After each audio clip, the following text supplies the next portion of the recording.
Welcome back mga katambalan, mga hot topic and issue, pag-usapan natin. Update po tayo kay Alden Richards na kung saan nga po ay nasa Vietnam. Itong si Alden para nga po dumalo sa third Danang Film Festival.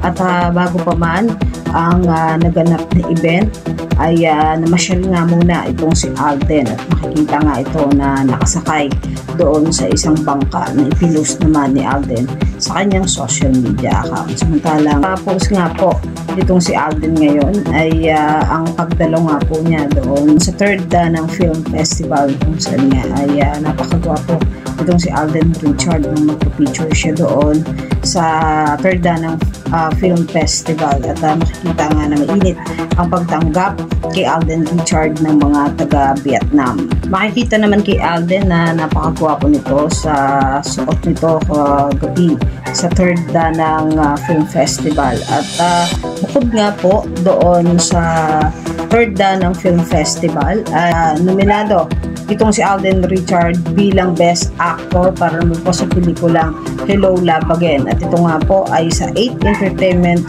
Editor's Choice The Teddy na kung saan nga po ay ilang mga aktor ang makakalaban dito ni Alden Richards. Yan po yung mga update natin ngayon kay Alden. Kaya mga katambalan, ano ang masasabi niyo? Comment lang sa comment section at pag-usapan natin.